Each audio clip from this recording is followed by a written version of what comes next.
Iblis merupakan musuh abadi umat manusia. Mereka akan terus menggoda dan menyesatkan Bani Adam sampai saat kiamat tiba.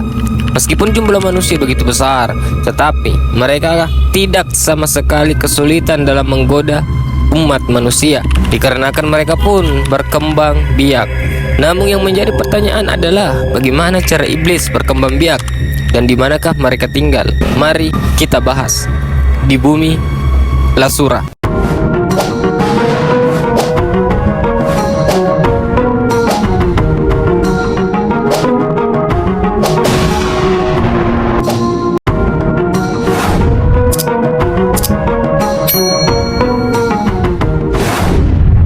Bukan hanya manusia yang berkembang biak, ternyata iblis pun demikian.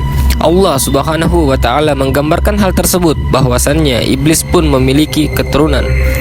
Patutkah kamu mengambil dia dan turunan-turunannya sebagai pemimpin selain daripadaku, sedangkan dia adalah musuhmu?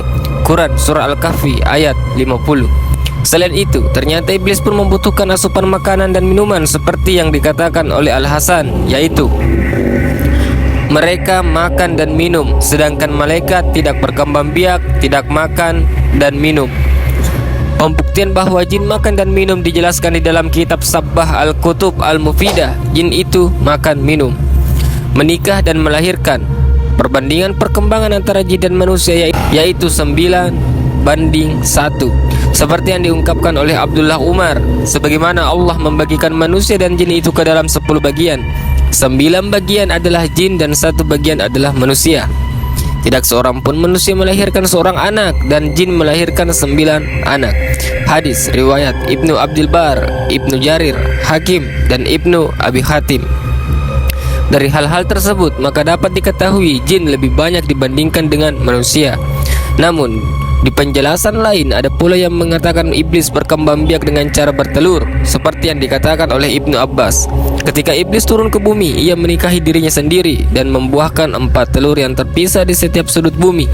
Diberi 1 telur, maka setiap setan yang berada di bumi saat ini berasal dari telur-telur tersebut. Penjelasan mengenai cara iblis bertelur tersebut terdapat dalam kitab tafsir Imam Al-Qurtubi. Sesungguhnya iblis memasukkan farjinya ke farji dirinya sendiri, kemudian mengeluarkan 5 telur. Ini adalah asal keturunan iblis. Dikatakan Allah Subhanahu wa Ta'ala menciptakan zakar pada paha kanannya dan farji pada paha kirinya, dan iblis menikahkan paha kanan dan paha kirinya. Maka keluarlah setiap hari 10 telur, dan dari setiap telur keluar 70 setan lelaki dan setan perempuan. Selanjutnya yang menjadi pertanyaan di benak kita semua adalah, lantas di manakah mereka berada? Iblis dan keturunannya berada di tempat istana yang mereka pilih, yaitu di lautan. Lautanlah yang mereka pilih sebagai tempat tinggal dikarenakan lautan merupakan area yang sangat luas. Pembuktian tersebut mengenai iblis tinggal di istana lautan dapat ditemukan di dalam kitab Al-Bidayah wa Nihayah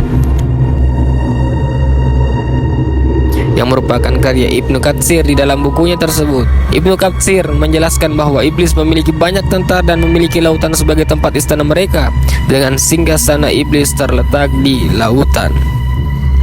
Wallahu a'lam bishawab.